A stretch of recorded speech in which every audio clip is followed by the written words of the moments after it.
leader of Brent Council Mo Butt and MP Dawn Butler, who are firm supporters of your MyEnds programme. How will you be working together in service with the Brent community to promote this initiative? Well, the local member of Parliament, one of my best friends, Dawn Butler, and the leader of the council, Mo Butt, who's also a dear friend, have been explaining to me the importance of investing in young people. In the past, what we've seen is, because of government cuts to the council, many of these groups having not enough funding.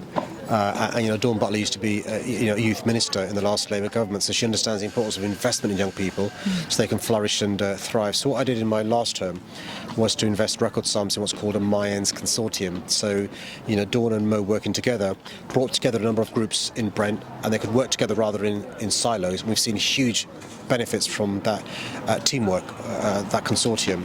What I've announced today is a further extension of funding, a record amount of £14.5 million. So the funding that we announced a few years ago doesn't come to an end and things stop. It'll carry on for at least 2 years. But also I'm announcing other parts of London will get some of this investment as well. We've got to recognise that if young people are bored after school, at weekends, in the school holidays, idle hands makes the devil's work.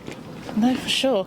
One of the issues many of our listeners have experienced is non-violent crime, in particular phone thefts. The BBC yesterday reported that in 2022, one phone was stolen every 6 minutes in London. How will you be combating this? Look, I want to just give you an even worse stat than that, which is 70% of all personal thefts are phones. 40% of personal robberies are of phones.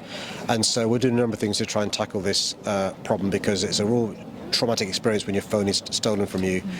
All your data is on there. You can be scared because of threats being made. So two big things we are doing is the police are using intelligence based upon hotspots where these crimes take place. They could be outside stations, they could be in certain parts of a borough, and there's a police presence there, covert and overt, to make sure we target these organised crimes. The second thing we've got to do is to persuade the phone companies to do far more. If you remember 20 years ago, stereos were stolen from cars very often. What we did is work with car manufacturers. We designed that out by having built in the dashboard car stereos. Car stereos aren't stolen anymore from cars. We're saying to these phone companies, why can't you turn the phones off permanently rather than these phones having a resale value when they're second hand? So we've had a roundtable already with the phone companies from iPhone to Samsung to try and persuade them to make these phones basically worthless once they're stolen. And we're going to carry on bearing down on those criminals who are targeting people carrying their phones, but also working with the phone companies to do a lot more. Thank you. When it comes to safety on the tube, we know that you've invested £6 million on naming the overground lines. What would you say to Londoners who might feel that the money could have been better spent on CCTV, which might be helpful in tackling theft and sexual harassment on the network? So the TfL budget is around £9 billion, £10 billion actually, and so it's really important to put these things into context. The reason why we're invested in £6 million, not 6 billion, £6 million in relation to renaming the London Overground is it's really difficult to find yourself a way around it. When there's a problem on one of the 6 lines, everyone thinks it's all of the 6 lines affected. You try explaining to somebody how to get from Clapham to Hackney, it's a nightmare.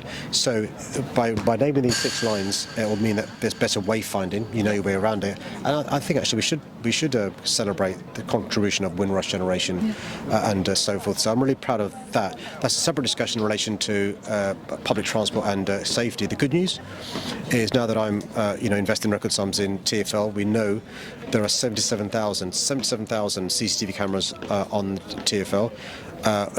All of our stations have CCTV cameras. Unlike the previous mayor, I've made sure all of our stations have staff as well. The government's not giving us the money that we deserve as a transport authority. Other parts of the country do get investment.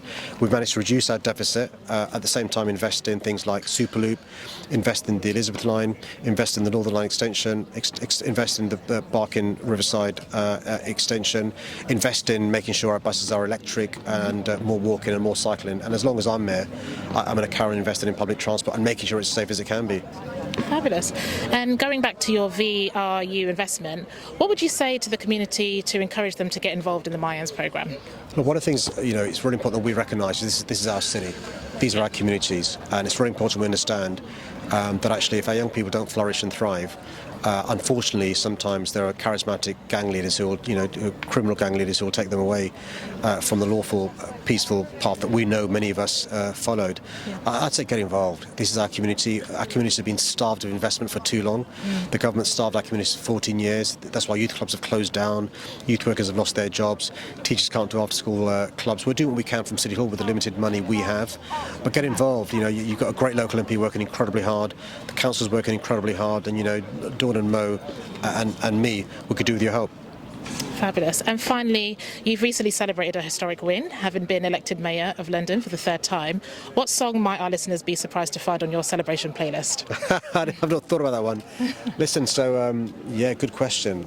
Dawn, what should I do? What song should celebrate that one? I'm so magic number. Yeah, that very good. Three's a magic number. I like that. Perfect. Thank you so much for your time. My pleasure. What do you feel this additional investment will mean for young people in Brent? I think the lack of investment that we've had over decades is a problem. So I think Sadiq making sure, as the Mayor of London, we have the investment that we focus on young people. They're always being spoken about, but actually not invested in. So this is about, one of the leaders, one of our political leaders saying, do you know what's going to be my first priority? Young people. I'm going to invest in them. And I think that's phenomenal. Fabulous. And just one last one. I asked Sadiq the same thing. What would you say to the community to encourage them to get involved in the MyEnds programme? The thing is there's an old sort of African proverb that it takes a village to raise a child.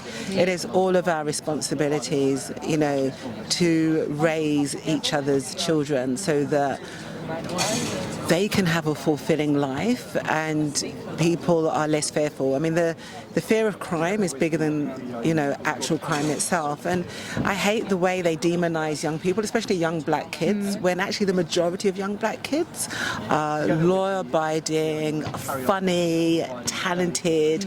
So I think what we do is we bring everybody into that circle. And so by everybody getting involved, we bring people into that circle. And I also think we just need to bring back also, it's funny, isn't it, when people talk about certain things of crime, they say like black and black crime, but they don't say white and white crime. And I really want to say, especially to our young people, but also to everyone, to all of us, that they fear, people actually fear our love and our unity more than anything else. So there's people that are always trying to divide us through one thing or the other, and we shouldn't fall for it. Young black men, when you see another young black guy, he's your brother. He looks like you. You should be filled with love, not be filled with anything else. So what if you're from different ends? So what? Do you know what I mean? This is our ends. So I just think we need to start investing more in black and black love. Okay, thank you so much. It's a pleasure.